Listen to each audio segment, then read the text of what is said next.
तो हम बात करने वाले हैं यहाँ पर रिस्क मैनेजमेंट की प्रायोरिटी के बारे में। तो टोटल जैसे मैंने आपको बताया कि हमारे पास टोटल 6 मॉड्यूल्स हैं, A B C D E and F। ये 6 मॉड्यूल्स आपके पास रहने वाले हैं। वैसे 6 के 6 मॉड्यूल में काफी इंपॉर्टेंट चैप्टर्स आपको देखने को मिलेंगे, लेकिन क्वेश्चन आता है कि सबसे ज्यादा इंपॉर्टेंट मॉड्यूल कौन सा रहने वाला। सबसे पहले बात करते हैं कि कौन से मॉड्यूल्स में कितने चैप्टर। मॉड्यूल ए में हमारे पास 5 चैप्टर्स हैं, मॉड्यूल बी में 7 चैप्टर्स रहेंगे, मॉड्यूल सी में 4 चैप्टर्स हैं, मॉड्यूल डी में 6 चैप्टर रहेंगे, मॉड्यूल ई में 11 चैप्टर रहने वाले हैं और मॉड्यूल एफ में 5 चैप्टर रहने वाले। अब अगर टोटल नंबर ऑफ चैप्टर्स हम गो थ्रू करते हैं तो 38 चैप्टर्स आपके टोटल। तो कई बार हम यही सोच के डर जाते हैं कि इतने ज्यादा चैप्टर्स प्रिपेयर कैसे की जाएंगे, कौन से चैप्टर्स को पहले गो थ्रू करना है। यही कारण है कि हम सिलेबस प्रायोरिटी का वीडियो आप लोगों के लिए लेकर, अगर सबसे ज्यादा हाईएस्ट प्रायोरिटी के हिसाब से हम बताएं तो मॉड्यूल ई जो है वो सबसे ज्यादा इंपॉर्टेंट मॉड्यूल कंसीडर किया जाएगा। बेसल 3 के ऊपर बेस्ड है, रिस्क कैपिटल के ऊपर बेस्ड है एंड बहुत ही स्ट्रक्चर्ड मैनर में हमने ये पूरा का पूरा मॉड्यूल कवर किया। मॉड्यूल में हमने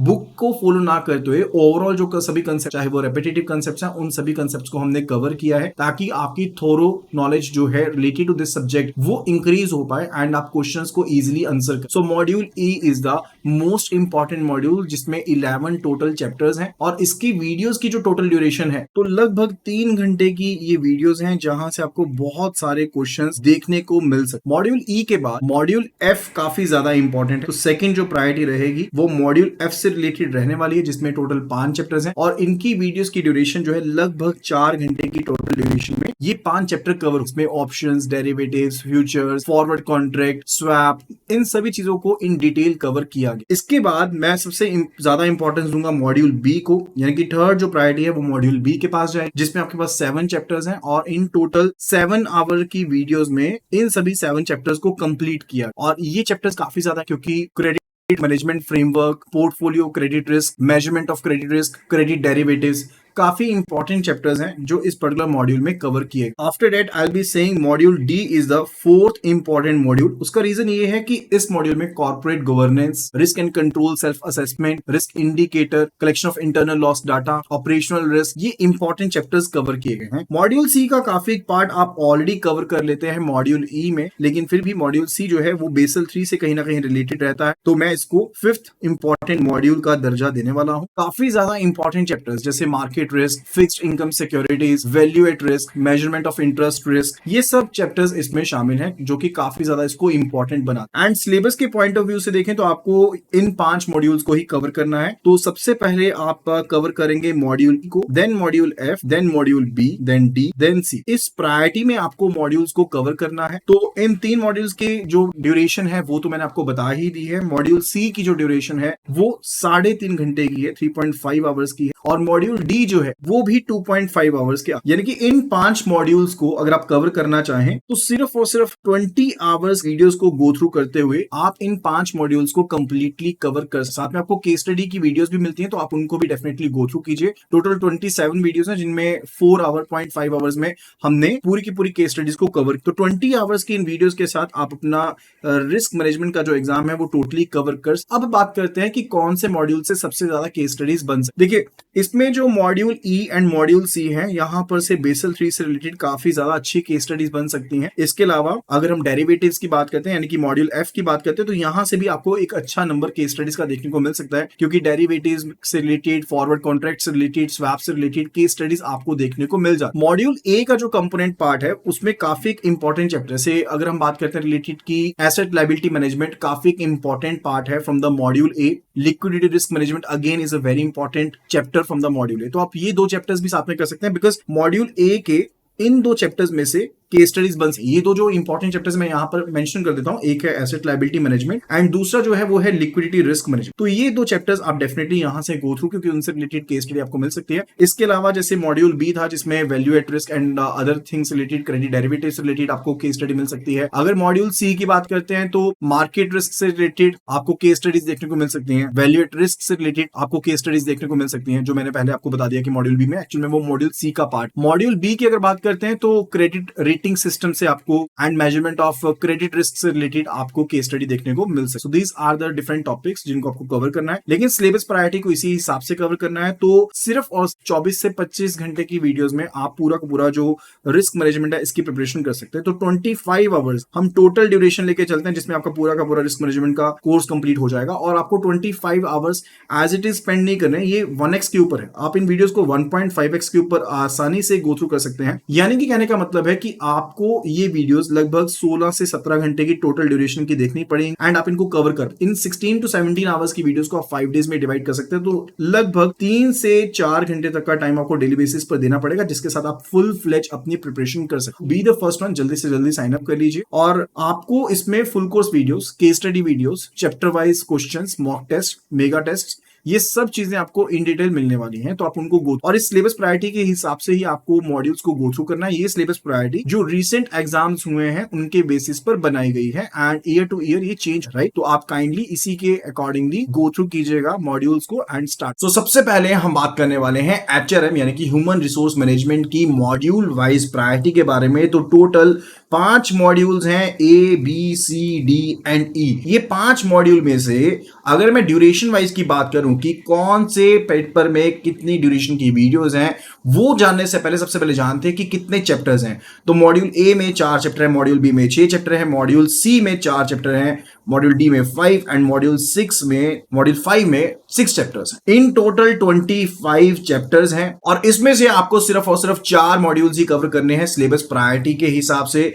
तो सबसे पहली जो प्रायोरिटी है वो है मॉड्यूल सी की, जिसमें सिर्फ और सिर्फ 4 चैप्टर्स हैं। उसके बाद सेकेंड नंबर पर जो प्रायोरिटी है that goes to module B over here. Third number पर मॉड्यूल डी की प्रायोरिटी है, so #3 goes over here. Fourth number पर प्रायोरिटी है मॉड्यूल ई की and the last but not the least it's the module A. तो अब आपको इसी प्रायोरिटी के हिसाब से मॉड्यूल्स को गो थ्रू करना है, CBDEA, और इसमें से आपको सिर्फ और सिर्फ 4 मॉड्यूल्स ही कवर करने हैं। देखिए मॉड्यूल वाइज प्रायोरिटी तो हमें पता लग गई। अब जानते हैं कि इतने मॉड्यूल्स की प्रिपरेशन में हमें कितना कितना टाइम लगने वाला है। सो जो मैंने आपको प्रायोरिटी बताई थी दैट इज CBDEA, इसी के हिसाब से आपको बताने वाला हूं कि इनकी वीडियोस की क्या क्या ड्यूरेशन रहने वाली है।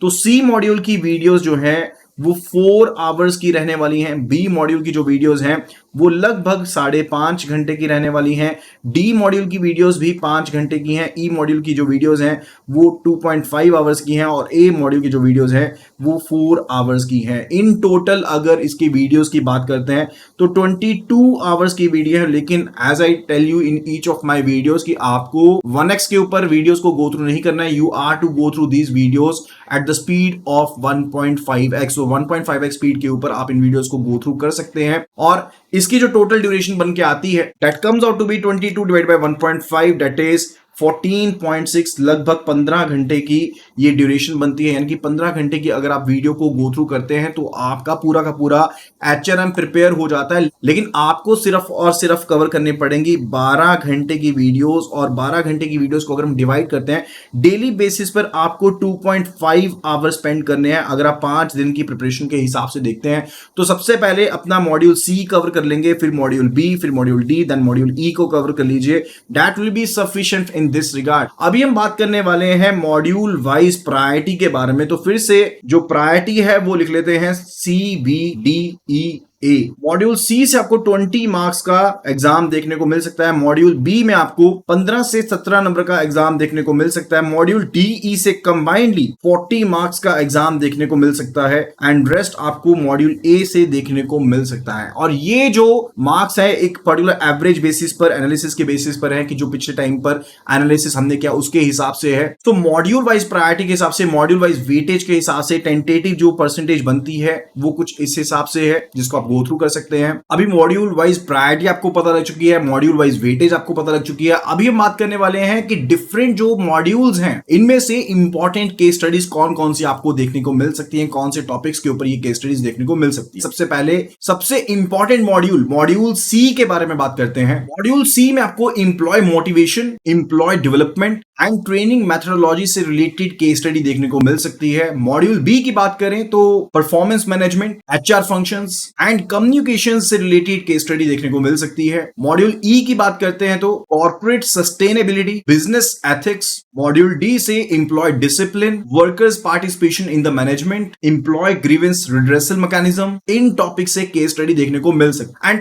एज आई टोल्ड यू कि मॉड्यूल ए भी इंपॉर्टेंट है, क्योंकि देखिए सभी मॉड्यूल्स की ड्यूरेशन काफी कम है। 22 आवर्स में 5 के 5 मॉड्यूल कवर हो रहे हैं, तो इंपॉर्टेंट टॉपिक्स हमें कवर करने चाहिए मॉड्यूल ए से। So here is a list that we are having related to important modules और important chapters of module A. So organization behaviour, fundamentals of the HRM and organizational charge, ये 3 chapters आपको cover कर लेने हैं from the module A of HRM. In fact अगर आप इन सभी topics को कवर कर लेते हो इसी प्रायोरिटी के हिसाब से, इसी वेटेज के हिसाब से, केस स्टडी पैटर्न्स के हिसाब से, तो डेफिनेटली आप अपना सीआईबी का एग्जाम पहली बार में ही क्लियर कर सकते हैं विद मिनिमम 55 प्लस मार्क्स। तो if you are preparing for the same, you should be liking the video right now because it is the analysis of the last few years। और अभी हम बात करने वाले हैं कि आपको इस सभी मटेरियल की तैयारी करनी कहां से है, because it is very much important. Books के हिसाब से करेंगे तो काफी ज्यादा टाइम जाने वाला है और 5 दिन में डेफिनेटली आप नहीं कर पाएंगे। तो जो पर्सपेक्टिव्स मैंने आपको बताया था कि 15 आवर्स में आप सभी चैप्टर्स की वीडियोस को गो थ्रू कर सकते हो, उसके लिए आपको फॉलो करनी है हमारी videos. For that particular purpose you need to visit the website iibf.info/CAIIB।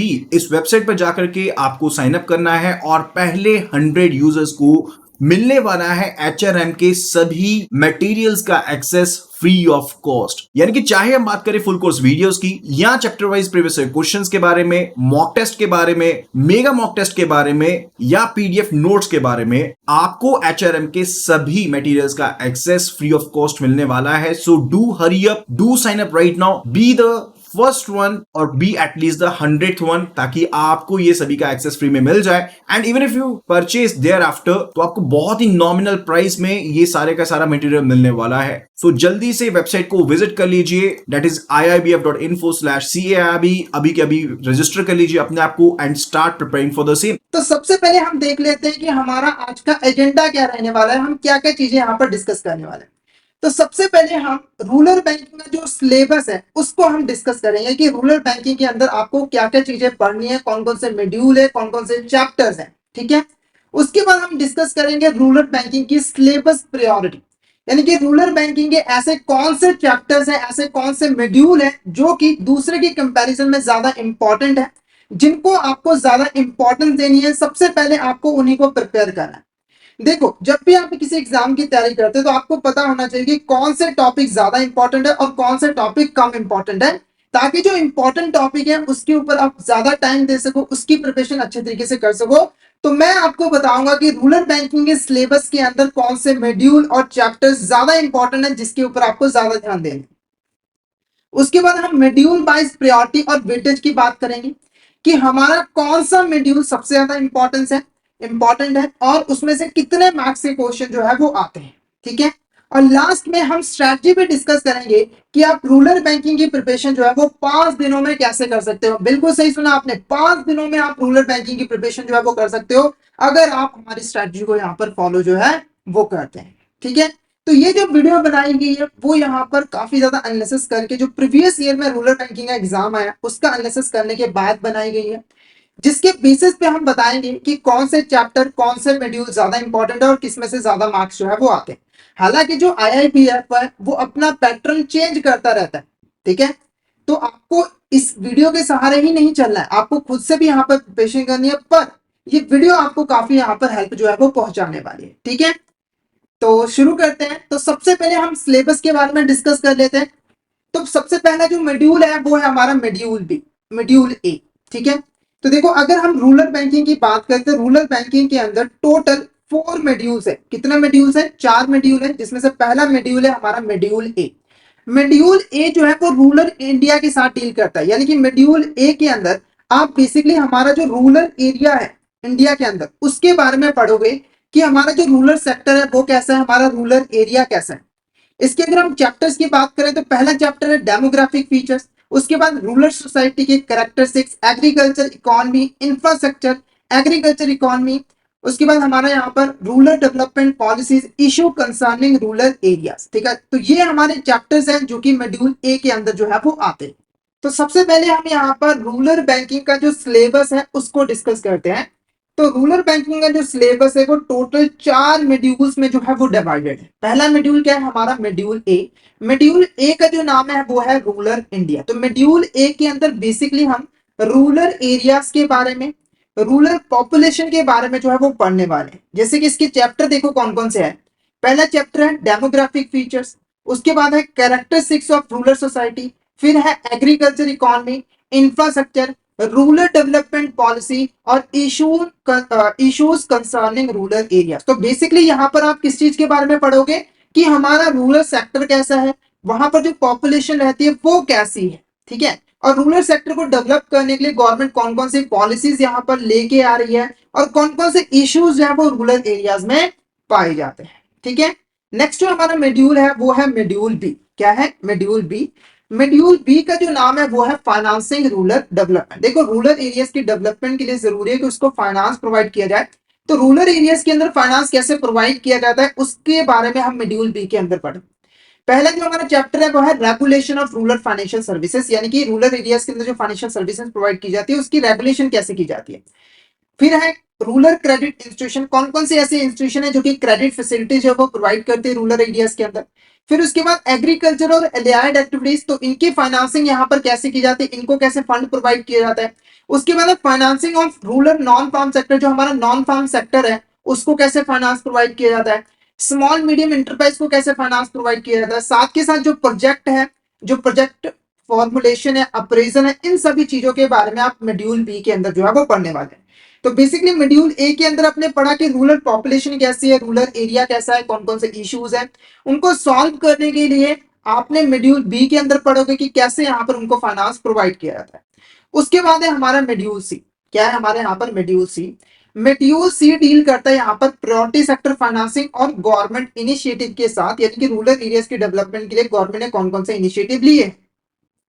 तो इसके अंदर पहला जो टॉपिक है वो है प्रायोरिटी सेक्टर लैंडिंग। ये काफी ज्यादा इंपॉर्टेंट टॉपिक है। ये जो टॉपिक है वो काफी ज्यादा इंपॉर्टेंट टॉपिक है। उसके बाद है पॉवर्टी एलिवेशन प्रोग्राम, कि पॉवर्टी को रिमूव करने के लिए कौन कौन से प्रोग्राम यहाँ पर लेकर आएंगे। उसके बाद rural housing and education loan, initiative of RB under financial inclusion and financial education program, implementation of various poverty reduction program. तो ये कुछ इंपॉर्टेंट चैप्टर हैं जो कि हमारे मॉड्यूल सी के अंदर जो है वो आते हैं। ये चैप्टर नेम यहाँ पर याद कर लीजिए क्योंकि ये काफी इंपॉर्टेंस रहने वाला है। तो यहाँ पर अगर मैं चैप्टर की बात करूं तो सबसे इंपॉर्टेंट जो चैप्टर है वो है हमारा प्रायोरिटी सेक्टर लैंड। उसके बाद दूसरा जो चैप्टर है वो है rural housing and education loan. Next जो हमारा मॉड्यूल है, लास्ट मॉड्यूल, वो है मॉड्यूल डी। क्या है मॉड्यूल डी? ये बेसिकली यहाँ पर प्रॉब्लम और प्रोस्पेक्ट, रूरल बैंकिंग के अंदर कौन कौन से प्रॉब्लम्स है, प्रोस्पेक्ट है और क्या क्या टेक्नोलॉजी यूज की जा रही है उसके साथ डील करता है, ठीक है। इसके अंदर पहला चैप्टर आता है कि जो रूरल बैंकिंग है उसके क्या कैरेक्टरिस्टिक्स है और इमर्जिंग ट्रेंड्स क्या है रूरल बैंकिंग के अंदर, ठीक है। और रूरल सोसाइटी के अंदर बैंकिंग का क्या रोल है। उसके बाद रोल ऑफ टेक्नोलॉजी, यानी कि फाइनेंशियल इंक्लूजन के अंदर, रूरल डेवलपमेंट के अंदर हमारी टेक्नोलॉजी का क्या रोल है, कौन कौन सी टेक्नोलॉजी बैंक यूज कर रही है बैंकिंग सर्विसेज प्रोवाइड करने के लिए, वो डिस्कस करेंगे। और साथ में financing poor as bankable opportunities, micro credit and self help group, ये भी काफी इंपॉर्टेंट यहाँ पे चैप्टर जो है वो रहेगा, यानी कि माइक्रो क्रेडिट कैसे प्रोवाइड किया जाता है और सेल्फ हेल्प ग्रुप को कैसे यहाँ पर प्रोवाइड किया जाता है, ठीक है। ये हमने क्या डिस्कस किया, ये हमने रूरल बैंकिंग का सिलेबस डिस्कस किया। क्या डिस्कस किया? रूरल बैंकिंग का सिलेबस। अब मेन पॉइंट पे आते हैं कि सिलेबस प्रायोरिटी हमारी यहां पर क्या, सबसे इंपॉर्टेंट जो स्लाइड है वो ये वाली, क्योंकि देखो आपको सिलेबस पता लग गया, अब आपको प्रिपरेशन करने से पहले आपको पता होना चाहिए कि कौन सा मॉड्यूल सबसे ज्यादा इंपॉर्टेंट है, कौन सा मॉड्यूल कम इंपॉर्टेंट है और कौन सा लीस्ट इंपॉर्टेंट है, ताकि आप उसके हिसाब से टाइम मैनेजमेंट कर सको। क्योंकि देखो बैंकर्स के पास वैसे ही बहुत टाइम जो है वो कम होता है, ठीक है। तो आपको सिलेबस प्रायोरिटी और मॉड्यूल वाइज वेटेज यहाँ पर पता होना चाहिए। तो अगर हम सिलेबस प्रायोरिटी की यहाँ पर बात करें, सबसे ज्यादा इंपॉर्टेंट जो मॉड्यूल है वो है मॉड्यूल बी। अगर हम रूरल बैंकिंग की बात करें तो रूरल बैंकिंग का जो सिलेबस है उसके अंदर सबसे ज्यादा जो इंपॉर्टेंट मॉड्यूल है वो हमारा मॉड्यूल बी है, क्योंकि इसमें से काफी ज्यादा मार्क्स जो है वो आते हैं। अगर मैं एवरेज लेकर चलूं पिछले 2 साल से जो हमने एनालिसिस किया है उसके बेस पर, तो 30 से लेकर 40 मार्क्स की जो क्वेश्चन है वो मॉड्यूल बी से आते हैं। सबसे ज्यादा जो मार्क्स के क्वेश्चन है वो मॉड्यूल बी से आते हैं, इसीलिए इसको मैंने टॉप प्रायोरिटी पे रखा है। यानी कि जब आप रूरल बैंकिंग की प्रिपरेशन करोगे तो सबसे पहले आपको मॉड्यूल बी को यहाँ पर प्रिपेयर करना है। अब एक चीज मैं यहाँ पर आपको बता दूं, ऐसा नहीं है कि ये पक्का आएगा ही गया, मैं कोई गारंटी बिल्कुल नहीं दे रहा, ये सिर्फ और सिर्फ एनालिसिस के बेसिस पे है। पिछले 2 साल के जो रूरल बैंकिंग एग्जाम है उसका जो एनालिसिस किया उसके बेस पर हमने निकाला है कि इतने मार्क्स के क्वेश्चन यहाँ पर आते हैं, थोड़ा ऊपर नीचे यहाँ पर चलेगा, ठीक है, एवरेजली इतने मार्क्स के क्वेश्चन आते हैं, ठीक है। उसके बाद जो सेकंड प्रायोरिटी है वो है मॉड्यूल सी, जिसके अंदर प्रायोरिटी सेक्टर लैंडिंग आता था। ये भी काफी ज्यादा इंपॉर्टेंट जो है वो मॉड्यूल है, जिसमें से 2 इंपॉर्टेंट चैप्टर के बारे में मैंने ऑलरेडी आपको बताया था। तो 25 से लेकर 30 मार्क्स तक के जो क्वेश्चन है वो मॉड्यूल सी से आते हैं। कहां से आते हैं? मॉड्यूल सी से आते हैं, ठीक है। उसके बाद थर्ड नंबर पे आता है मॉड्यूल ए, जो कि रूरल पॉपुलेशन के बारे में। देखो, रूरल बैंकिंग करने के लिए अगर आप रूरल बैंकिंग की सर्विसेज प्रोवाइड करते हो, आप किसी बैंक में हो, तो आपको रूरल पॉपुलेशन के बारे में पता तो होना चाहिए ना, तभी ना आप तो बैंकिंग सर्विसेज प्रोवाइड कर सकते हो। तो थर्ड प्रायोरिटी पे आती है हमारी मॉड्यूल ए, जिसमें से 15 से लेकर 20 मार्क्स का क्वेश्चन जो है वो आता है। उसके बाद आता है हमारा मॉड्यूल डी। क्या आता है हमारे यहाँ पर? Module D. मॉड्यूल डी के अंदर जैसे टेक्नोलॉजी वगैरह था वो हमने डिस्कस किया था, तो ये सबसे लास्ट में आता है। इसमें चैप्टर भी कम है और ज्यादा इंपॉर्टेंट चैप्टर भी नहीं है, तो इसमें 8 से लेकर 10 मार्क्स का क्वेश्चन जो है वो आ जाता है, ठीक है। यानी कि अगर मैं बात करूं तो ये 3 मॉड्यूल से 90% जो क्वेश्चन है वो यहाँ पर आते हैं। यानी कि अगर आप इन 3 मॉड्यूल को अच्छी तरीके से कवर कर लेते हो तो आपके 90% मार्क्स यहाँ पे जो है वो आने की संभावना रहती है। बात वैसे तो 90 मार्क्स आते नहीं है, फिर भी मान के चलो कि आपने इतना सिलेबस जो है वो कवर कर लिया, ठीक है। अब मेरा एक आपसे क्वेश्चन है कि क्या आपको 100% सिलेबस कवर करने की जरूरत है? अगर मैं स्ट्रैटेजी की बात करूं यहाँ पर, तो क्या आपको 100% सिलेबस कवर करने की जरूरत है? तो बिल्कुल नहीं। आपको कितने मार्क्स चाहिए होते हैं? आपको कितने मार्क्स चाहिए होते हैं? आपको 50 मार्क्स चाहिए होते हैं पास होने के लिए, ठीक है।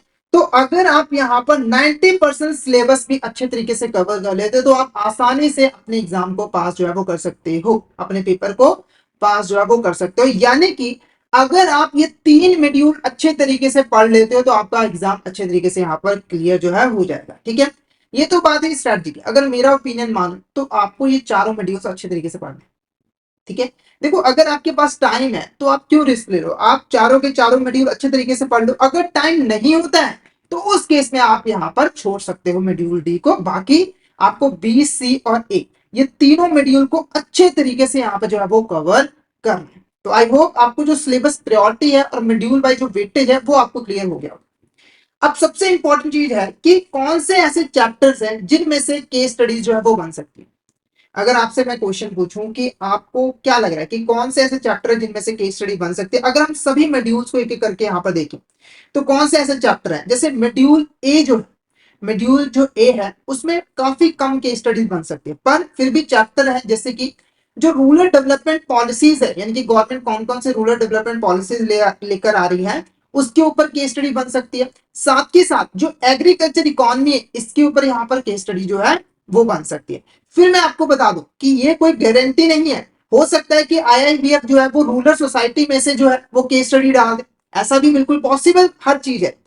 तो सिर्फ ये एग्जाम एनालिसिस के बेसिस में आपको बता रहा हूं, आपको हेल्प करेगी ये चीज, ठीक है। तो ये 2 इंपॉर्टेंट चैप्टर है जिनमें से केस स्टडी जो है वो बन सकती है। लास्ट में जो इश्यूज कंसर्निंग रूरल एरियाज है इसमें से भी केस स्टडी जो है वो बन सकती है। आपसे पूछ सकता है कि कौन कौन से इश्यूज यहाँ पर रूरल एरियाज में देखने को मिल सकते हैं, ठीक है। अगर हम यहाँ पर मॉड्यूल बी की बात करें तो ये काफी ज्यादा इंपॉर्टेंट चैप्टर है और इसमें से काफी चैप्टर है जहां से केस स्टडी जो है वो बन सकती है। सबसे पहला जो इंपॉर्टेंट चैप्टर है वो है हमारा फाइनेंसिंग एग्रीकल्चर एंड एक्टिविटीज। जैसे आपको पता है कि रूरल एरियाज के अंदर एग्रीकल्चर काफी इंपॉर्टेंट है, इसको कैसे फाइनेंस किया जाता है, क्या क्या प्रोविजन है, इसके ऊपर काफी केस स्टडी जो है वो बनेगी। उसके बाद ये जो एसएमई फाइनेंस है, यानी स्मॉल मीडियम इंटरप्राइजेस को कैसे फाइनेंस प्रोवाइड किया जाता है, इसके अंदर एक एक्ट भी है, तो उसके प्रोविजन के बेसिस पे यहाँ पर केस स्टडी जो है वो बन सकती है। उसके बाद रूरल क्रेडिट इंस्टीट्यूशन पे भी यहाँ पर केस स्टडी बन सकती है। और रेगुलेशन इसके ऊपर तो बनेगी ही बनेगी कि क्या प्रोविजन है, कैसे रेगुलेशन यहाँ पर किया जाता है। तो इसमें काफी चैप्टर है जिनके ऊपर केस स्टडी बन सकती है। लास्ट में अगर मैं इस चैप्टर की बात करूं तो इसमें है चांस की बन सकती है, पर मेरे को कम चांस लग रहा है, ठीक है। नेक्स्ट अगर मॉड्यूल सी की बात करें तो पहले 2 चैप्टर आप मान के चलो, प्रायोरिटी सेक्टर लैंडिंग और पॉवर्टी एलिवेशन प्रोग्राम, और तीसरा ये तो काफी इंपॉर्टेंट है rural housing and education loan. इन तीनों चैप्टर में से केस स्टडी जो है वो बन सकती है। मतलब लगभग आप मान के चलो ये चारों चैप्टर ऐसे हैं जिनमें से केस स्टडी आने की संभावना जो है वो रह सकती है, पर पहले जो 3 चैप्टर है उसमें से ज्यादा केस स्टडी जो है वो आएगी। बाकी मॉड्यूल डी इसमें काफी कम चांसेस है कि इसमें से केस स्टडी जो है वो आएगी। ठीक है, तो आई होप आपको पता लग गया होगा कि केस स्टडी कहाँ कहाँ से आ सकती है। अब बात करते हैं स्ट्रैटेजी की। ये काफी इंपॉर्टेंट पार्ट है कि आपको सिलेबस पता लग गया, आपको सिलेबस प्रायोरिटी पता लग गई, आपको वेटेज पता लग गई। अब आप बात करते हैं कि आप कैसे 5 दिनों में, बिल्कुल सही सुना आपने, 5 दिनों में आप अपने सिलेबस को कवर जो है वो कर सकते हो। ठीक है, तो देखो पहली चीज आपको क्या है, प्रिपरेशन करने के लिए एक प्लेटफॉर्म की जरूरत है। ठीक है, अब देखो हमारे पास रिसोर्सेस कई सारे हैं, आपको YouTube पे बहुत ज्यादा कंटेंट यहाँ पर मिल जाएगा, पर दिक्कत क्या है कि YouTube पे आपको एक तो पहले ढूंढना पड़ेगा, वो भी लेटेस्ट सिलेबस के अकॉर्डिंग है या फिर नहीं है वो चीज नहीं पता है। ठीक है, और इस समय आपको फोकस रहने की जरूरत है, आपके पास इतना टाइम नहीं है। तो इस प्रॉब्लम का जो सोल्यूशन है वो लर्निंग सेशन आपके लिए लेकर आए, क्योंकि लर्निंग सेशन आपके लिए रूरल बैंकिंग का फुल कोर्स यहाँ पर लेकर आया है, जहां पर लेटेस्ट सिलेबस के अकॉर्डिंग फुल सिलेबस को कवर किया गया है। यानी कि अगर आप इस कोर्स को फॉलो करते हो तो आपकी जो प्रिपरेशन है वो बहुत अच्छे तरीके से यहाँ पर हो जाती है रूरल बैंकिंग की। ठीक है, अगर मैं स्ट्रेटजी की यहाँ पर बात करूं तो हमारा जो कोर्स है उसके अंदर जो आपको वीडियोस मिलेंगी वो लगभग 25 आवर्स के, 25 घंटे की यहाँ पर वीडियोस है। ठीक है, जिसमें से जो मॉड्यूल ए है उसकी जो वीडियोस की लेंथ है वो कितनी है, 8 घंटे। मॉड्यूल बी जो सबसे ज्यादा इंपॉर्टेंट है उसकी लेंथ कितनी है, 11 घंटे। और मॉड्यूल सी की कितने यहाँ पर, 4 घंटे। और मॉड्यूल डी की कितने यहाँ पर, 2 घंटे। ठीक है, अब आप 25 घंटे देख के थोड़ा सा यहाँ पर घबरा गए होगा, तो यहाँ पर आपको घबराने की जरूरत नहीं है, आपको घबराने की जरूरत नहीं है। कैसे, तो देखो ये तो 25 घंटे हुई नॉर्मल स्पीड। क्या आप नॉर्मल स्पीड पे वीडियो देखोगे, नहीं, आप यहाँ पर 1.5x की स्पीड पर वीडियो को आराम से देख सकते हो, जिससे आपको कम टाइम लगेगा इन वीडियोस को स्टडी करने में, इन वीडियोस को देखने में, जिससे आपकी प्रिपरेशन कम टाइम में ही हो जाएगी। कई स्टूडेंट ऐसे होंगे जो 2x पे भी देख सकते हो, उनके लिए तो और टाइम यहाँ पर कम हो जाएगा। पर मेरी जो रिकमेंडेशन रहेगी कि आपको 1.5x की स्पीड पे यहाँ पर वीडियोस को गो थ्रू करना है। तो अगर मैं यहाँ पर डिवाइड करूं 25 आवर्स को 1.5 के साथ डिवाइड कर दूं, तो आपके जो घंटे बन रहे वो लगभग 16 घंटे यहाँ पर बन रहे हैं। यानी कि आपको टोटल 16 घंटे यहाँ पर देना है रूरल बैंकिंग को अपनी प्रिपरेशन करने के लिए। ओके, 16 घंटे ये तो वीडियोस को देखने के लिए, क्योंकि अगर आप वीडियोस को देखोगे, वीडियोस कंसेप्चुअल है, तो आपकी जो कंसेप्चुअल क्लैरिटी है वो अच्छे तरीके से हो सके। और रूरल बैंकिंग की प्रिपरेशन करने के लिए जरूरी है कि आपकी जो कंसेप्चुअल क्लैरिटी है वो यहाँ पर बेहतर तरीके से हो सके। और मैं आपको गारंटी देता हूं कि अगर आप इस वीडियोस को अच्छे तरीके से स्टडी करते हो तो आपकी कंसेप्चुअल क्लैरिटी हो जाएगी, कोई भी केस स्टडी आ जाए आप उसको आसानी से सॉल्व जो है वो कर पाओगे। ठीक है, अब बात करते हैं 16 घंटे। अब इसको कैसे डिवाइड करना है, सबसे पहले देखो 16 घंटे इसको 5 के साथ यहाँ पर डिवाइड कर दो, इसको 5 के साथ डिवाइड कर दो, तो लगभग आपको 3.2 आवर्स हर दिन यहाँ पर दें। देखो एग्जाम के पास मतलब एग्जाम पास आ गए तो आपको थोड़ा टाइम तो यहाँ पर ज्यादा देना ही पड़ेगा। अभी बीआरबीएल का एग्जाम इस हफ्ते हो जाएगा, अगले हफ्ते इलेक्टिव सब्जेक्ट है, तो 5 दिन है आपके पास। ठीक है, तो आप प्रिपरेशन कर सकते हो। तो आपको लगभग 3.2 आवर्स यहाँ पर हर रोज जो है वो देने पड़ेंगे। उसके बाद आधा घंटा, यहाँ पर ज्यादा नहीं, आधा घंटा प्रैक्टिस पे दीजिए। देखो प्रैक्टिस भी करनी जरूरी है, ऐसा नहीं है कि आपने पढ़ लिया हो गया, ऐसा नहीं। प्रैक्टिस के लिए हम आपको mock test, mega mock test जो है वो प्रोवाइड करते हैं, जिससे आपकी प्रैक्टिस अच्छे तरीके से हो सकती है। तो आपको आधा घंटा जो चैप्टर वाइज मॉक टेस्ट और मेगा मॉक टेस्ट है उनकी रिवीजन करनी है, उनको प्रैक्टिस करना है, उनको सॉल्व करना है, ताकि आपकी प्रैक्टिस भी हो जाए, आपकी रिवीजन भी हो जाए। ठीक है, ये तो थी हमारी 5 दिनों की जो स्ट्रैटेजी है कि 5 दिनों में आपको कैसे रूरल बैंकिंग को यहाँ पर कवर जो है वो करना है। अब जो ओवरऑल स्ट्रैटेजी है, देखो ये तो आपको फॉलो करना है, कुछ चीजें आपको यहाँ पर ध्यान रखनी है। क्या है, सबसे पहले आपको एग्जाम फॉर्मेट को समझना है। एग्जाम फॉर्मेट क्या, देखो अगर हम रूरल बैंकिंग की बात करें तो 100 मार्क के यहाँ पर क्वेश्चन आते हैं, आपको टोटल 2 घंटे यहाँ पर जो है वो मिलते हैं। ठीक है, एग्जाम को पूरा करने के लिए, और 50 मार्क्स चाहिए होते हैं पास होने के लिए, और जो क्वेश्चंस होते हैं वो एमसीक्यू टाइप होते हैं, केस स्टडी टाइप होते हैं। तो एग्जाम फॉर्मेट को समझना जरूरी है ताकि आप उसके हिसाब से प्रिपरेशन कर सको। उसके बाद आपको प्रीवियस ईयर के जो पेपर्स हैं वो आपको यहाँ पर प्रैक्टिस करने हैं। लर्निंग सेशन आपको प्रीवियस ईयर के जो क्वेश्चंस हैं एडिशनली जो हमने यहाँ पर मॉक टेस्ट प्रिपेयर किए हैं उस प्रीवियस ईयर क्वेश्चन के बेस पर वो हम आपको प्रोवाइड करते हैं, ताकि आप उसकी रिवीजन करके रूरल बैंकिंग प्रिपरेशन अच्छे तरीके से कर सको। साथ ही साथ ना आपको कोर कंसेप्ट पे ध्यान देना है। कोर कंसेप्ट जैसे प्रायोरिटी सेक्टर लैंडरिंग हो गया, पॉवर्टी एलिवेशन प्रोग्राम्स हो गए, ठीक है, इनके ऊपर आपको ज्यादा से ज्यादा ध्यान देना और कोशिश करनी है कि आपके जो कॉन्सेप्ट्स वो यहाँ पर अच्छी तरीके से क्लियर जो है वो हो जाए, ठीक है। उसके बाद लास्ट में प्रैक्टिस मेक्स परफेक्ट, आपको बार बार यहाँ पर प्रैक्टिस करना है। जैसे मैंने आपको शुरुआत में बताया कि सिर्फ पढ़ लोगे हो जाएगा, ऐसा बिल्कुल नहीं है, आपको प्रैक्टिस जो है वो करनी ही पड़ेगी। प्रैक्टिस बहुत ज्यादा यहाँ पर जरूरी है, ठीक है। तो ये हमारी ओवरऑल स्ट्रैटेजी थी, 5 दिनों में आप रूरल बैंकिंग की प्रिपरेशन जो है वो कर सकते हैं। तो आई होप आपको ये जो वीडियो है वो इंफॉर्मेटिव लगा हो, अच्छा लगा हो, ठीक है, और इससे आपकी हेल्प हुई। हमारा मेन पर्पस क्या था इस वीडियो को बनाने का, कि आपकी हेल्प कर सके हम लोग, क्योंकि आपके पास टाइम कम है, आपको टाइम मैनेज करने में दिक्कत आती है। तो हमने आपको पूरी सिलेबस प्रायोरिटी बता दी, मॉड्यूल वाइज वेटेज बता दी, अब मार्क्स किस मॉड्यूल में से कितने आते हैं वो हमने बता दिया। अब आप इसके हिसाब से अपनी स्ट्रैटेजी जो है वो डिजाइन कर सकते हो। और अगर आप अच्छे तरीके से प्रिपरेशन करना चाहते हो, हमारे कोर्स में जरूर यहाँ पर एनरोल कर लीजिएगा, ठीक है। तो सबसे पहले हम यहाँ पर आज का जो एजेंडा है वो डिस्कस कर लेते हैं कि वीडियो के अंदर हम क्या क्या चीजें डिस्कस करने वाले हैं, ठीक है। तो पहली जो चीज हम डिस्कस करेंगे वो है सेंट्रल बैंकिंग का सिलेबस, यानी कि सेंट्रल बैंकिंग के अंदर आपको क्या क्या चीजें पढ़ने हैं, कौन कौन से चैप्टर्स हैं, ठीक है। क्योंकि देखो आप किसी भी एग्जाम की तैयारी करो, आपको अगर पता ही नहीं है कि एग्जाम में क्या चीजें आएंगी तो आप कैसे प्रिपरेशन स्टार्ट कर सकते हो। तो आपको सबसे पहले सेंट्रल बैंकिंग का जो सिलेबस है वो यहाँ पर पता होना चाहिए। हम डिटेल में डिस्कस करेंगे सभी मॉड्यूल्स को। उसके बाद बात करें सेंट्रल बैंकिंग सिलेबस प्रायोरिटी, यानी कि जो सेंट्रल बैंकिंग का सिलेबस है उसमें से कौन से ऐसे मॉड्यूल्स हैं, कौन से ऐसे चैप्टर्स हैं जो कि ज्यादा इंपॉर्टेंट है, जिनके ऊपर आपको ज्यादा ध्यान जो है वो देना है, और कौन से ऐसे चैप्टर हैं जो कि लेस इंपॉर्टेंट है जिसको आप छोड़ भी सकते हो, ठीक है। उसके बाद हम मॉड्यूल वाइज प्रायोरिटी भी देखेंगे, यानी कि हमारा जो सेंट्रल बैंकिंग का सिलेबस है उसके अंदर मॉड्यूल वाइज क्या प्रायोरिटी रहेगी, वेटेज रहेगी, यानी कि कौन सा मॉड्यूल सबसे ज्यादा इंपॉर्टेंट है, किस मॉड्यूल से सबसे ज्यादा मार्क्स जो है वो आते हैं, क्वेश्चंस आते हैं, वो हम डिस्कस करेंगे।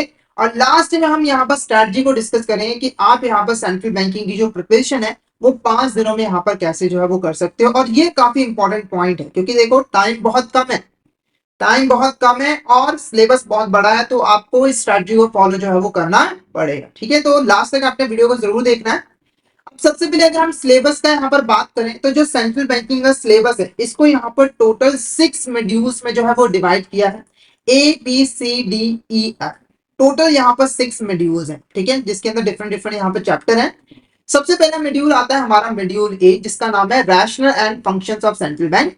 तो इस मॉड्यूल के अंदर हम बेसिकली सेंट्रल बैंक के बारे में समझते हैं कि सेंट्रल बैंक क्या होता है, उसके क्या फंक्शंस होते हैं, उन्हें कौन कौन से यहाँ पर इश्यूज जो है वो फेस करने पड़ते हैं। तो इसके चैप्टर भी आप देखोगे, theory and practice of central banking evolution, यानी कि सेंट्रल बैंकिंग कैसे यहाँ पर इवॉल्व हुई, डेवलपिंग कंट्रीज के अंदर कैसे इवॉल्व हुई, डेवलप्ड कंट्रीज के अंदर कैसे इवॉल्व हुई, उसके बारे में पढ़ेंगे। उसके बाद फंक्शन ऑफ सेंट्रल बैंक, क्या क्या यहाँ पर फंक्शन जो है वो सेंट्रल बैंक को परफॉर्म करने पड़ते हैं। जैसे कि कुछ इंपॉर्टेंट फंक्शन आपको पता ही है कि गवर्नमेंट को बैंकिंग सर्विसेज प्रोवाइड करता है, अदर बैंक को बैंकिंग सर्विसेज प्रोवाइड करता है, करेंसी इशू करता है, फॉरेन एक्सचेंज को मैनेज करता है, तो उसके बारे में पढ़ेंगे। उसके बाद contemporary issues in central banking, तो सेंट्रल बैंकिंग के अंदर क्या क्या इश्यूज जो है वो देखने को मिली है वो हम डिस्कस करेंगे, ठीक है। अब अगर हम बात करें केस स्टडीज की, क्योंकि देखो हमारा जो CIB एग्जाम है उसके अंदर केस स्टडी की काफी ज्यादा इंपॉर्टेंस है। तो अगर हम चैप्टर यहाँ पर सिलेक्ट करें कि किस में से यहाँ पर केस स्टडी जो है वो बन सकती है, तो मेरे पॉइंट ऑफ व्यू से सिर्फ और सिर्फ जो second chapter function of central bank, function of central bank है, इसमें से काफी ज्यादा चांसेस है कि यहाँ पर आपको केस स्टडी जो है वो देखने को मिल सके। जैसे आपसे वो पूछ सकता है, सिचुएशन दे सकता है कि सेंट्रल बैंक कौन कौन से यहाँ पर फंक्शन परफॉर्म करेगा, कौन कौन से फंक्शन परफॉर्म नहीं करेगा, ठीक है। दूसरा, यहां से भी हो सकता है कि यहां से भी केस स्टडी जो है वो आ जाए। और ये जो मैं आपको बता रहा हूं ये पिछले 2 साल के जो एग्जाम आए हैं उनका मैंने एनालिसिस किया है डिटेल में।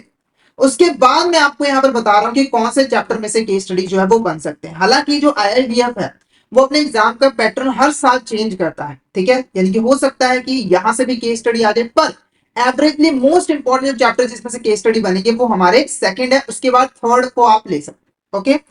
उसके बाद आता है हमारा सेकंड मॉड्यूल। सेकंड मॉड्यूल जो है वो डील करता है सेंट्रल बैंकिंग इन इंडिया, यानी कि इंडिया के अंदर सेंट्रल बैंक क्या कैसे काम जो है वो करता है, सेंट्रल बैंकिंग सिस्टम क्या है, ठीक है।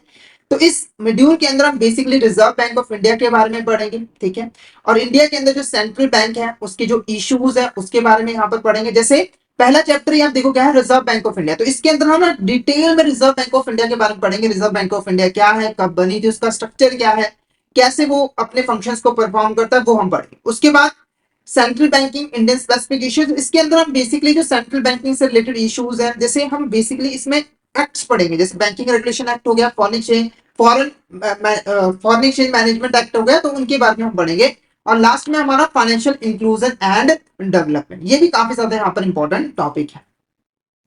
अब अगर हम यहाँ पर केस स्टडी की बात करें तो ये जो मॉड्यूल है ना वो काफी ज्यादा इंपॉर्टेंट मॉड्यूल है। क्यों इंपॉर्टेंट, देखो रिजर्व बैंक ऑफ इंडिया है इसमें, ठीक है, उसमें से केस स्टडी आनी ही आनी है रिजर्व बैंक ऑफ इंडिया के बारे में। जैसे reserve bank of India chapter के अंदर reserve bank of India act 1934 है, उसकी प्रोविजंस के ऊपर केस स्टडी बन सकती है। उसके बाद ये जो सेंट्रल बैंक है इसके अंदर बैंकिंग रेगुलेशन एक्ट है, उसके ऊपर केस स्टडी जो है वो बन सकती है, बननी ही है। दो इंपॉर्टेंट एक्ट है, reserve bank of India act, banking regulation act, जो कि बैंकों से डील करती है, तो उनके ऊपर तो केस स्टडी आनी ही आनी है। और लास्ट में आप चाहो तो फाइनेंशियल इंक्लूजन और डेवलपमेंट में इसमें से चांसेस है कि केस स्टडी जो है वो बन जाए, यानी कि तीनों चैप्टर काफी इंपॉर्टेंट जो है वो रहने वाले। इसीलिए सिलेबस प्रायोरिटी के अंदर मैंने टॉप पर मॉड्यूल बी को ही यहाँ पर रखा है, जो कि आगे हम डिस्कस करेंगे।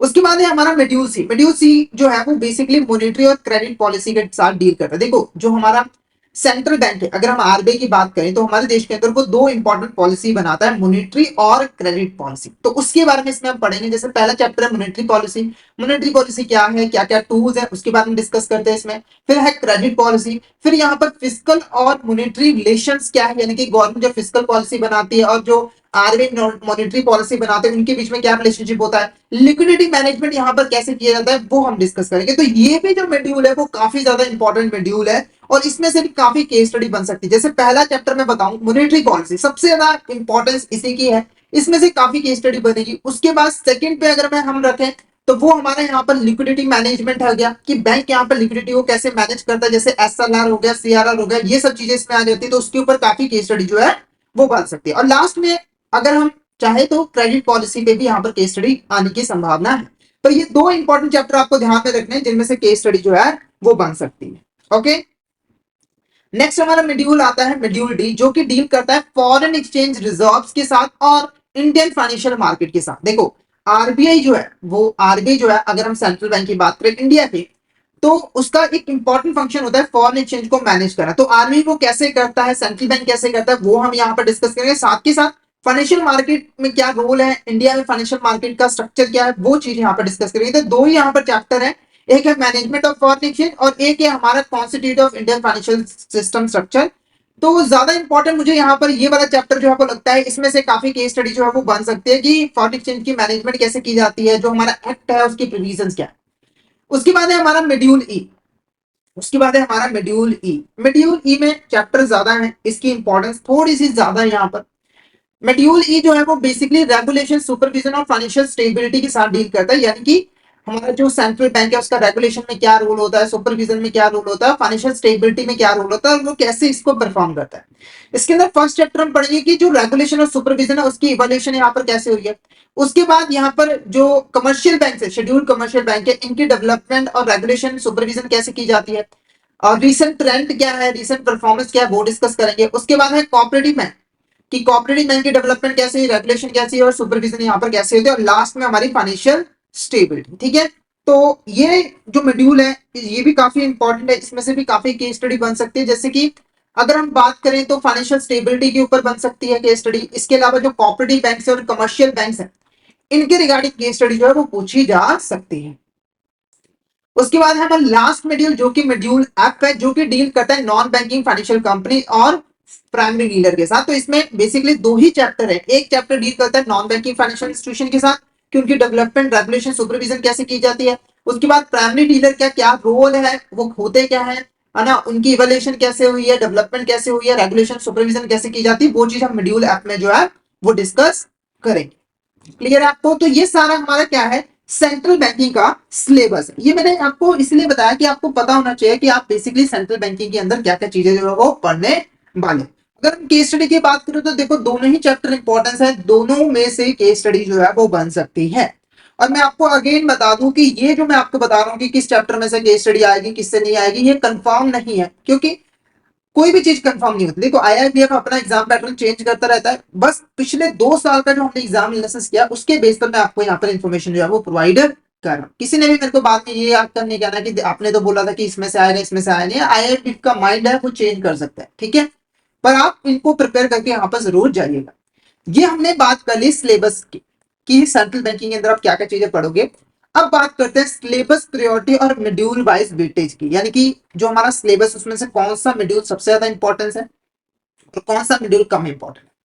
अगर हम सिलेबस प्रायोरिटी की बात करें तो सबसे इंपॉर्टेंट शेड्यूल जो है वो शेड्यूल बी है, और इसको मैं सबसे टॉप पर रखता हूं। क्यों रखता हूं, देखो शेड्यूल जो बी है वो इंडिया के अंदर जो सेंट्रल बैंकिंग सिस्टम है उसके साथ डील करता है। जैसे मैंने आपको बताया था शेड्यूल बी के अंदर हमने आरबीआई के बाद पढ़ना है, उसके बाद हमारे जो इंपॉर्टेंट एक्ट है बैंकिंग रेगुलेशन एक्ट, हमारे यहाँ पर फॉरेन एक्सचेंज मैनेजमेंट एक्ट है ना, ये सारी चीजें हमने शेड्यूल बी के अंदर पढ़ने हैं। तो इनमें से काफी केस स्टडीज और क्वेश्चन जो है वो आने की संभावना है। और अगर हम एवरेज की बात करें तो शेड्यूल बी में से 20 से लेकर 25 मार्क का जो क्वेश्चन है वो यहाँ पर आते हैं।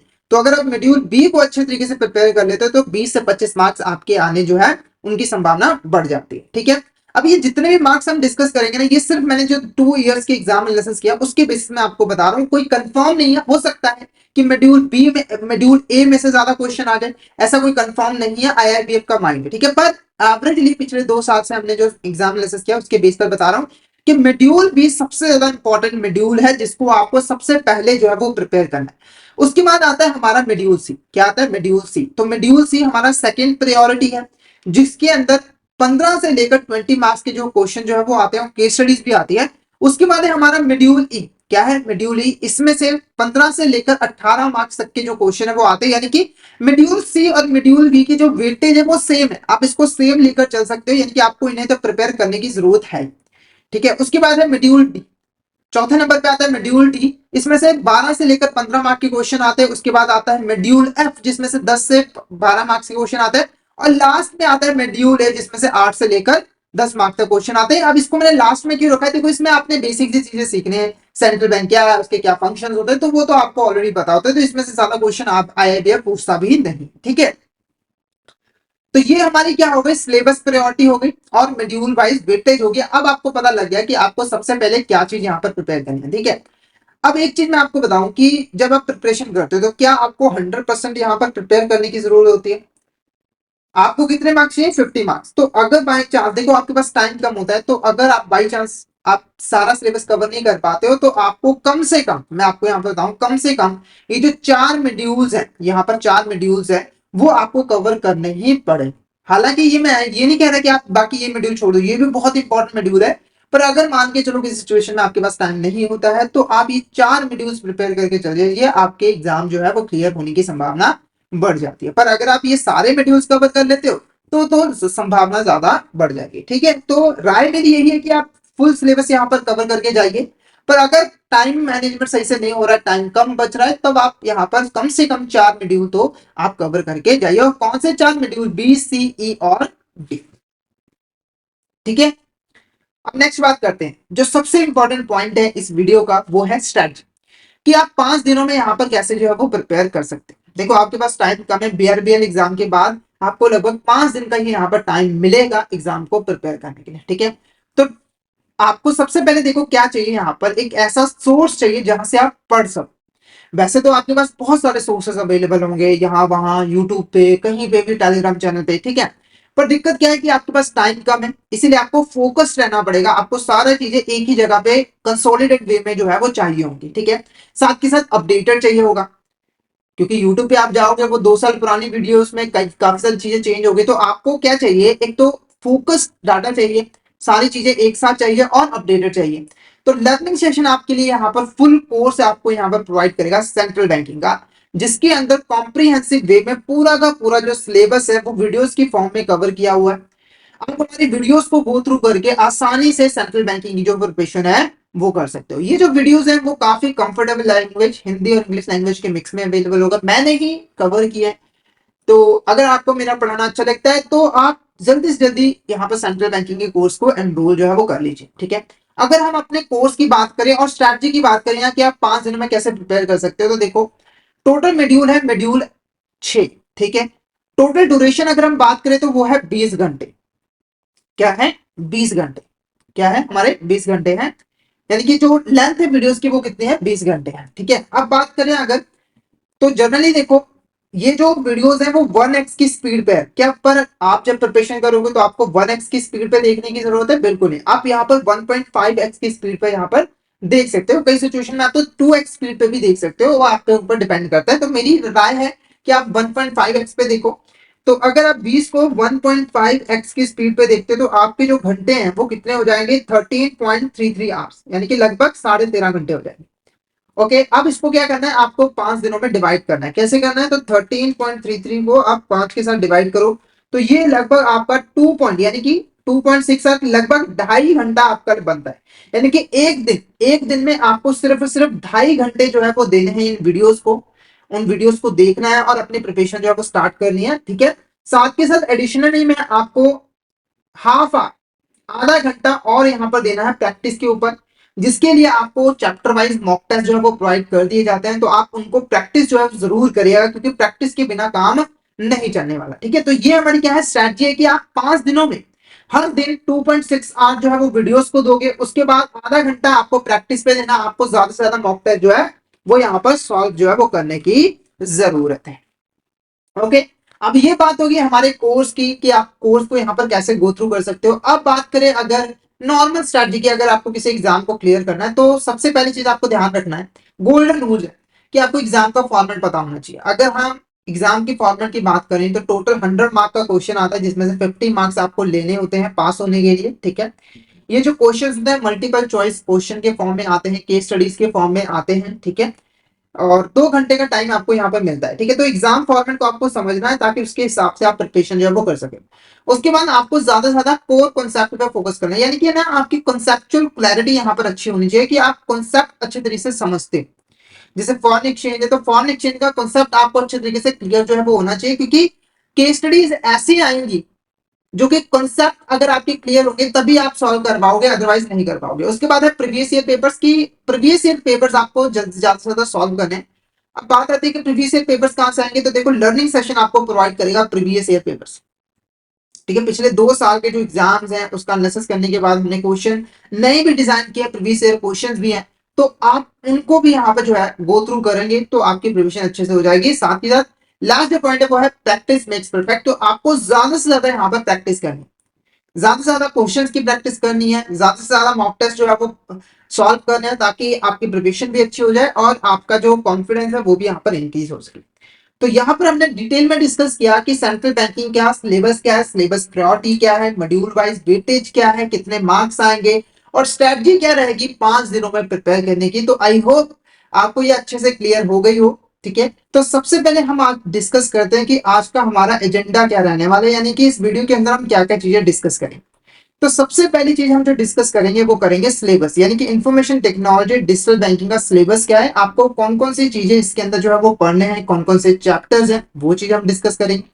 क्योंकि देखो अगर आप किसी भी एग्जाम की तैयारी करो तो आपको पहले पता होना चाहिए कि एग्जाम में क्या आएगा, आपको क्या पढ़ना है, किस चीज की तैयारी करनी है, तो उसके लिए सिलेबस का पता होना जरूरी है।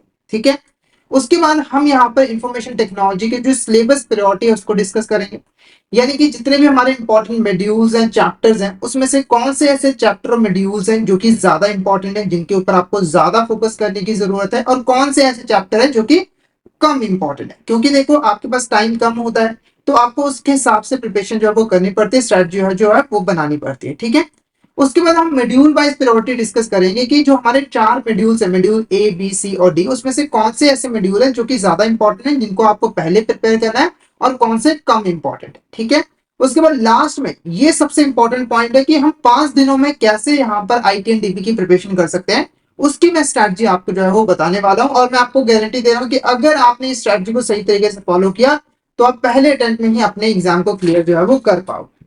ठीक है, अब बढ़ते हैं आगे। तो सबसे पहले हम यहाँ पर सिलेबस को डिस्कस करेंगे। तो जैसे मैंने आपको बताया कि आईटी एंड डीबी का जो सिलेबस है वो टोटल 4 मॉड्यूल्स में जो है वो डिवाइडेड है। ठीक है, पहला जो मॉड्यूल है वो है मॉड्यूल ए। मॉड्यूल ए का जो नाम है वो है इंट्रोडक्शन टू इंफॉर्मेशन टेक्नोलॉजी। इस मॉड्यूल के अंदर हम बेसिकली इंफॉर्मेशन टेक्नोलॉजी क्या होता है, उसकी ग्रोथ कैसी हुई है, रीसेंट ट्रेंड क्या हुआ है, वो चीज हम यहाँ पर पढ़ने वाले हैं। फर्स्ट चैप्टर इसके अंदर information technology and it's implication. Information technology क्या है, उसका क्या इंपैक्ट पड़ता है बैंकों के ऊपर एंड अदर बिजनेसेस पे। उसके बाद है इंट्रोडक्शन ऑफ कंप्यूटिंग, कंप्यूटर के बारे में जानना, क्योंकि बेसिकली इंफॉर्मेशन टेक्नोलॉजी कंप्यूटर से ही रिलेटेड है। कंप्यूटर क्या है, डाटा प्रोसेसिंग कैसे की जाती है, वो चीज हम पढ़ेंगे। उसके बाद इंट्रोडक्शन ऑफ सॉफ्टवेयर, सॉफ्टवेयर क्या होते हैं, कितने टाइप के होते हैं, ओपन सोर्स सॉफ्टवेयर क्या होते हैं, वेब ब्राउजर्स क्या होते हैं, वो सारी चीजें हम इसमें डिस्कस करेंगे। फिर है नेटवर्किंग सिस्टम। नेटवर्किंग सिस्टम काफी इंपॉर्टेंट यहाँ पर चैप्टर जो है वो रहने वाला है। नेटवर्किंग सिस्टम के अंदर बेसिकली जो नेटवर्क्स हैं जैसे कि वैन लैन ये क्या होते हैं वो चीज हम यहाँ पर पढ़ेंगे। कम्युनिकेशन कैसे की जाती है, सिक्योर तरीके से कैसे की जाती है, वो चीज डिस्कस जो है वो करेंगे। ठीक है, अब इनमें से अगर मैं इंपॉर्टेंट चैप्टर आपको बताऊं तो सबसे जो इंपॉर्टेंट चैप्टर है वो है नेटवर्किंग सिस्टम, और इसमें से केस स्टडी के आने के चांसेस काफी ज्यादा है। देखो बेसिकली जो हमारा सीआईबी के जो पेपर्स है उसमें हमारे न्यूमेरिकल्स आते हैं, हमारे क्वेश्चंस आते हैं और केस स्टडी आते हैं। तो अगर मैं केस स्टडी की बात करूं तो नेटवर्किंग सिस्टम एक ऐसा इकलौता चैप्टर है जिसमें से केस स्टडी आने के जो है वो चांसेस हैं। उसके बाद introduction to software, introduction to computing, ये भी हमारे इंपॉर्टेंट चैप्टर जो है वो है। उसके बाद है मॉड्यूल बी। मॉड्यूल बी का जो नाम है वो है सिस्टम एंड डिजाइन। इसके अंदर बेसिकली हम लोग जो इंफॉर्मेशन सिस्टम है वो क्या होता है उसको डिस्कस करेंगे। जैसे पहला चैप्टर ही है इंट्रोडक्शन टू इंफॉर्मेशन सिस्टम। इस चैप्टर के अंदर आप डिटेल में समझोगे इंफॉर्मेशन सिस्टम क्या होता है, उसका क्या रोल होता है, वो कैसे जो है वो काम करता है, कितने टाइप्स के होते हैं, वो सारी चीजें। उसके बाद है डाटा मैनेजमेंट सिस्टम। जो डाटाबेस मैनेजमेंट है वो यहाँ पर कैसे की जाती है, इसके अंदर खास करके हम जो रिलेशनल डाटाबेस है उसको पढ़ेंगे। फिर है data warehousing and data mining, ये भी काफी इंपॉर्टेंट चैप्टर है। और एक चीज मैं आपको बता दूं कि मॉड्यूल बी, आईटीएनडीबी का जो मॉड्यूल बी है वो सबसे इंपॉर्टेंट मॉड्यूल है, यानी कि इसके जो तीनों चैप्टर है वो काफी ज्यादा इंपॉर्टेंट है और आपको इनको प्रिपेयर करना ही करना है। और इनमें से काफी ज्यादा क्वेश्चन जो है वो आते हैं, तो अगर आपने मॉड्यूल भी अच्छे से प्रिपेयर कर लिया तो आपके काफी ज्यादा मार्क्स जो है वो आ जाएंगे। ओके, अगर केस स्टडी की बात करूं तो तीनों ही ऐसे चैप्टर है जिनमें से केस स्टडी बन सकती है। जैसे इंफॉर्मेशन सिस्टम के अंदर टाइप्स ऑफ इंफॉर्मेशन सिस्टम के ऊपर केस स्टडी बन सकती है। डाटाबेस मैनेजमेंट सिस्टम के अंदर जो रिलेशनल डाटाबेस है उसके ऊपर केस स्टडी बन सकती है। डाटा वेयर हाउसिंग के अंदर भी केस स्टडी जो है वो बन सकती है। ठीक है, नेक्स्ट जो मॉड्यूल है वो है मॉड्यूल सी। इसका नाम है banking technology applications and digital banking. तो जो टेक्नोलॉजी है, इंफॉर्मेशन टेक्नोलॉजी है, उसका बैंकों के ऊपर क्या इंपैक्ट पड़ा है, इंफॉर्मेशन टेक्नोलॉजी को बैंक कैसे यूज कर रही है, डिजिटल बैंकिंग क्या है, ये सारी चीजें हम मॉड्यूल सी के अंदर पढ़ेंगे। चैप्टर की अगर बात करें तो पहला आता है ई लर्निंग एनवायरनमेंट, कि इलेक्ट्रॉनिक फॉर्म में हम लर्निंग कैसे करते हैं। उसके बाद बैंकिंग सॉफ्टवेयर, ये काफी ज्यादा इंपॉर्टेंट चैप्टर है कि बैंक कौन सा सॉफ्टवेयर यूज करते हैं अपने फंक्शंस को परफॉर्म करने के लिए। उसके बाद इलेक्ट्रॉनिक क्लियरिंग सेटलमेंट सिस्टम, आजकल सारा जो फंड ट्रांसफर का काम है वो इलेक्ट्रॉनिक फॉर्म में होता है, तो इसमें हम पढ़ेंगे कि क्या क्या इंफ्रास्ट्रक्चर जैसे आरटीजीएस, नेफ्ट, ईसीएस, ये सारी चीजें इसके अंदर हम पढ़ेंगे।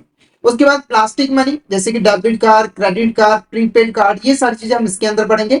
फिर है इलेक्ट्रॉनिक कमर्शियल बैंकिंग, उसके बाद आईटी एक्ट 2000 2008 और इमर्जिंग टेक्नोलॉजी। ठीक है, तो ये कुछ इंपॉर्टेंट चैप्टर्स है। अगर मैं इंपॉर्टेंट चैप्टर की बात करूं, सबसे इंपॉर्टेंट चैप्टर है हमारा बैंकिंग सॉफ्टवेयर। इसमें से केस स्टडी आने के चांसेस हैं। इसके अंदर बेसिकली आप क्या चीजें पढ़ोगे, जो कोर बैंकिंग सोल्यूशन है उसके लिए कौन सा सॉफ्टवेयर यूज किया जा रहा है, वो चीजें हैं, तो उसके ऊपर केस स्टडी बन सकती है। उसके बाद इलेक्ट्रॉनिक क्लियरिंग एंड सेटलमेंट, तो इसके अंदर भी केस स्टडी बन सकती है, जैसे आरटीजीएस, नेफ्ट, इनके ऊपर केस स्टडी बनने के चांसेस हैं।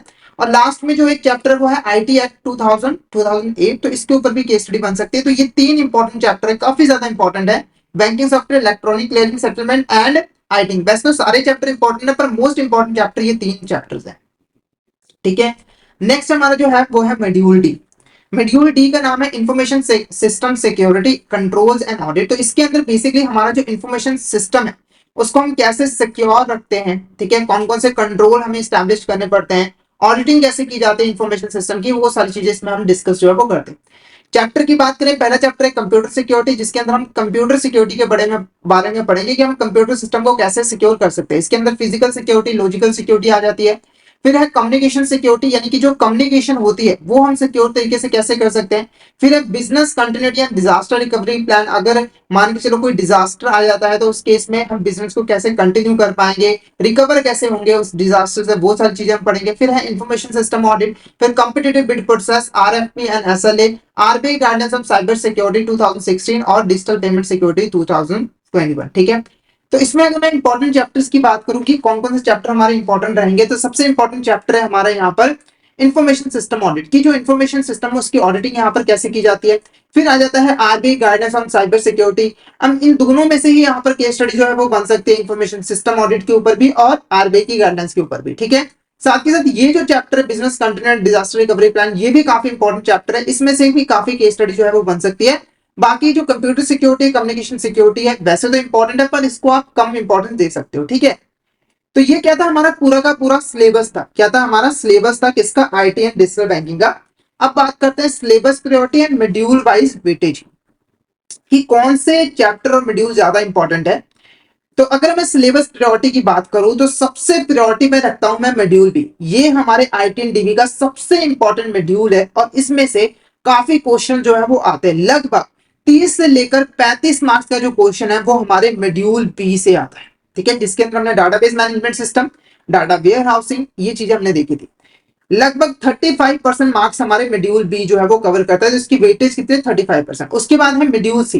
मॉड्यूल बी के अंदर मॉड्यूल सी आता है, इसके अंदर जो मार्क्स आते हैं वो 15 से लेकर 30 मार्क के जो क्वेश्चन है वो आने की संभावना जो है वो रहती है। इसकी वेटेज यहाँ पर 30% में रखूंगा। उसके बाद है यहाँ पर मॉड्यूल डी। मॉड्यूल डी से जो है 15 से लेकर 22 मार्क्स के क्वेश्चन जो है वो आते हैं, इसकी वेटेज में 22% रखूंगा। और उसके लास्ट में आता है मॉड्यूल ए। मॉड्यूल ए को मैंने लास्ट में क्यों रखा है, क्योंकि इसमें बहुत बेसिक सी चीजें जिसके बारे में ऑलरेडी आपको पता है। इंफॉर्मेशन टेक्नोलॉजी क्या है आपको पता है, उसका क्या इंपैक्ट पड़ा है आपको पता है। ठीक है, कंप्यूटर्स क्या होते हैं आजकल सबको पता है। ठीक है, क्लियर है। सॉफ्टवेयर के बारे में भी पता है, तो ये काफी आप कह सकते हो कि कम इंपॉर्टेंट है, इसमें से ज्यादा क्वेश्चन भी नहीं आते हैं। तो 8 से लेकर 13 मार्क के जो क्वेश्चन है वो आने की संभावना है। ठीक है, तो सिलेबस प्रायोरिटी हमारी क्या रहेगी कि जब भी आप प्रिपरेशन करोगे तो स्ट्रैटेजी इस तरीके से बनाओगे कि पहले आपको मॉड्यूल बी प्रिपेयर करना है, अच्छे से प्रिपेयर करना है सारे चैप्टर, फिर मॉड्यूल सी, फिर मॉड्यूल डी और फिर जाकर लास्ट में मॉड्यूल ए। ठीक है, वैसे आपको पता है कि आपको 100 में से 50 मार्क्स के क्वेश्चन जो है, मतलब 50 मार्क्स जो है वो लेकर आने होते हैं पास होने के लिए। तो अगर बाई चांस आपको कोई मॉड्यूल छोड़ना भी पड़ता है तो आप मॉड्यूल ए को जो है वो छोड़ सकते हो। हालांकि मेरी रिकमेंडेशन बिल्कुल नहीं है कि आप मॉड्यूल ए को छोड़ के जाओ, पर अगर आपके पास टाइम नहीं बचता तो आप मॉड्यूल ए को छोड़ सकते हो, पर ये तीनों मॉड्यूल आपको कवर करने ही करने हैं अच्छे तरीके से। ठीक है, अब एक चीज मैं आपको बता दूं कि ये जो मैंने आपको डिटेल्स प्रोवाइड की है ये गारंटेड नहीं है, क्योंकि आईआईबीएफ जो है वो अपना पैटर्न हर साल चेंज करता रहता है। बस ये जो मैंने आपको डाटा प्रोवाइड किया है वो पिछले 2 सालों के जो एग्जाम आए हैं आईटी एंड डीबी के, उसका एनालिसिस करके मैंने आपको ये सिलेबस प्रायोरिटी और मार्क्स की जो वेटेज है वो मैंने आपको यहाँ पर बताई है। तो हो सकता है कि पेपर थोड़ा डिफरेंट आ सकता हो, पर जनरली अगर आप लेकर चलो, आप इस तरीके से प्रिपेयर करते हो तो आपका एग्जाम पक्का क्लियर जो है वो हो जाएगा। ठीक है, तो ये क्या थी हमारी syllabus priority and module wise weightage. Okay, अब सबसे इंपॉर्टेंट चीज स्ट्रैटेजी क्या रहने वाली है। जैसे कि आपको पता है कि बीआरबीएल एग्जाम के बाद आपके पास सिर्फ यहाँ पर 5 डेज जो है वो रह जाएंगे प्रिपरेशन करने के लिए अपने इलेक्टिव सब्जेक्ट की। तो 5 दिनों में आप कैसे यहाँ पर इसकी प्रिपरेशन जो है वो कर सकते हैं। सबसे पहले देखो, आपको अगर प्रिपरेशन करनी है तो एक आपको ना प्लेटफॉर्म चाहिए जहां पर आप प्रिपरेशन जो है वो कर सको। देखो डाटा बहुत है, सोर्सेज बहुत सारे हैं आपके पास, यूट्यूब पे कंटेंट मिल जाएगा, अदर सोर्सेज हैं, पर अभी आपके पास क्या है, टाइम कम है, इसीलिए आपको फोकस्ड रहने की जरूरत है। यानी कि आपको एक ऐसे प्लेटफॉर्म की जरूरत है जो कि आपको पूरा सिलेबस जो है वो पढ़ा दे। ठीक है, साथ के साथ आपको mock test, previous year questions वो भी प्रोवाइड कर दे। ठीक है, साथ के साथ जितना भी डेटा है वो हमारा अपडेटेड होना चाहिए, लेटेस्ट सिलेबस के अकॉर्डिंग होना चाहिए। ठीक है, तो यहाँ पर लर्निंग सेशन आपके लिए फुल कोर्स लेकर आया है आईटी एंड डीबी का, जिसकी जो ड्यूरेशन है वो कितनी है 16 आवर्स की। यानी कि आईटी एंड डीबी का जो सिलेबस है वो लगभग हमने 16 घंटे में जो है वो कवर किया। और मैं आपको बता दूं कि ये जो सिलेबस है वो पूरे डिटेल्ड और कॉम्प्रिहेंसिव वे में कवर किया गया। यानी कि जो बुक में आईआईबीएफ की जो बुक है उसमें जो जो चीजें हैं वो तो हमने इंक्लूड की है, साथ ही साथ जो अदर डाटा है वो भी हमने यहाँ पर इंक्लूड किया है जो कि important exam point of view से। तो अगर आप इस कोर्स को गो थ्रू कर लेते हो तो आपकी प्रिपरेशन बहुत अच्छे तरीके से यहाँ पर हो जाएगी आईटी एंड डीबी की। ठीक है, तो टोटल यहाँ पर 16 घंटे, जिसमें से मॉड्यूल ए के हैं 3.5 घंटे, उसके बाद है मॉड्यूल बी के 3 घंटे, मॉड्यूल सी के 5 घंटे और मॉड्यूल डी के 4 घंटे। ठीक है, अब आपको प्रिपरेशन कैसे करनी है, आपकी स्ट्रेटजी क्या रहेगी। सबसे पहले देखो 16 घंटे, ये जो 16 घंटे वो है 1x की स्पीड पे, पर जब आप प्रिपरेशन करोगे तो मेरी रिकमेंडेशन रहेगी कि आप 1.5x की स्पीड पे जो है वो वीडियोस को गो थ्रू करो। जब आप यहाँ पर 1.5x की स्पीड पे गो थ्रू करोगे तो 16 को अगर मैं 1.5 के साथ डिवाइड करूं तो ये बनता है 10.66 आवर, यानी कि सिर्फ लगभग यहाँ पर 11 घंटे और इसको मैं अगर 5 के साथ जो है वो डिवाइड करूं तो एक दिन के बने हमारे लगभग 2 घंटे, या फिर आप इसको 2 घंटे 15 मिनट, तो लगभग इतना जो है वो बना। यानी कि हर दिन आपको 5 में से हर दिन आपको 2 घंटे 15 मिनट जो है वो यहाँ पर IIT-NDB की प्रिपरेशन के लिए देने हैं, और जो कि बहुत ही कम है। अगर आप एग्जाम की प्रिपरेशन कर रहे हो तो ये कोई ज्यादा टाइम नहीं है। साथ ही साथ आपको हाफ आवर, ठीक है, आधा घंटा जो है वो प्रैक्टिस पे भी यहाँ पर ध्यान देना है, यानी कि आपको मॉक टेस्ट वगैरह जो है वो प्रिपेयर करते रहना है, ठीक है। यानी कि आपको क्या करना है, लगभग 2 घंटे आपको यहाँ पर वीडियोस को देना है। उसके बाद जो वीडियोस आपने देखी है उसकी प्रैक्टिस करने के लिए आपको उससे रिलेटेड जो चैप्टर वाइज मॉक टेस्ट है उनको आपको यहाँ पर जो है वो सॉल्व करना है। तो लगभग यहाँ पर आप मान के चलिए एक दिन में आपको 3 घंटे जो है वो सिर्फ और सिर्फ देने की जरूरत है, जिसमें प्रिपरेशन और प्रैक्टिस दोनों ही यहाँ पर इन्वॉल्व है। तो इस तरीके से अगर आप 5 दिन 3-3 घंटे देते हो तो आप आसानी से जो है अपने एग्जाम की प्रिपरेशन कर सकते हो, फर्स्ट अटेम्प्ट में इसको क्लियर भी कर सकते हो, ठीक है। तो ये तो बातें हो गई 5 दिन की स्ट्रैटेजी। अब कुछ नॉर्मल सी बातें आपको और ध्यान रखनी है। सबसे पहले देखो, आपको जो एग्जाम फॉर्मेट है वो समझना है। देखो, अगर हम एग्जाम फॉर्मेट की बात करें तो टोटल 100 मार्क्स के यहाँ पर क्वेश्चन आते हैं। कितने मार्क्स के क्वेश्चन आते हैं? 100 मार्क्स के यहाँ पर क्वेश्चन आते हैं, जिनमें से आपको 50 मार्क्स जो है वो लेकर आने होते हैं पास होने के लिए। क्वेश्चन जो है वो केस स्टडीज के फॉर्म में होते हैं, मल्टीपल चॉइस के क्वेश्चन होते हैं, ठीक है। उसके बाद आपको जो है कोर कॉन्सेप्ट पे ध्यान देना है, यानी कि जो कंसेप्चुअल क्लैरिटी है वो आपकी अच्छी होनी चाहिए, ताकि जो भी केस स्टडी है उसको आप आसानी से सॉल्व जो है वो कर पाओ, ठीक है। उसके बाद प्रीवियस ईयर पेपर्स को आपको गो थ्रू करना, उनकी प्रैक्टिस करनी है। लर्निंग सेक्शन आपको प्रीवियस ईयर के क्वेश्चंस भी प्रोवाइड करता है, मॉक टेस्ट भी प्रोवाइड करता है, जिसकी आप प्रिपरेशन अगर करते हो तो आपकी प्रैक्टिस अच्छी तरीके से हो सकती है। उसके बाद प्रैक्टिस मेक्स परफेक्ट, तो आपको ज्यादा से ज्यादा प्रैक्टिस भी यहाँ पर करने की जरूरत है, ठीक है। तो यहाँ पर हमने डिटेल में डिस्कस किया IIT-NDB का सिलेबस क्या है, सिलेबस प्रायोरिटी क्या है, मॉड्यूल वाइज प्रायोरिटी क्या है, कितने मार्क्स इस मॉड्यूल में से आते हैं, स्ट्रैटेजी क्या रहेगी 5 दिनों में, आप यहाँ पर कैसे प्रिपेयर करोगे, वो सारी चीजें मैंने आपको बता दी है, डिस्कस कर लिया हमने। आई होप आपको यहाँ तक जो वीडियो है वो इन्फॉर्मेटिव और यूजफुल जो है वो लगा होगा। तो अगर आपको वीडियो अच्छी लगी हो तो वीडियो को लाइक कर देना, हमारे चैनल को सब्सक्राइब कर देना और शेयर जरूर करना अपने फ्रेंड्स एंड कलीग्स के साथ, ताकि वो भी इस सेशन का बेनिफिट जो है वो ले सके, ठीक है। और हमारे कोर्स में जरूर यहाँ पर एनरोल कर लीजिएगा अगर आप सिस्टमैटिक वे में IIT-NDB की प्रिपरेशन जो है वो करना चाहते हैं। तो आज के लिए इतना ही, तो मिलते हैं नेक्स्ट वीडियो में।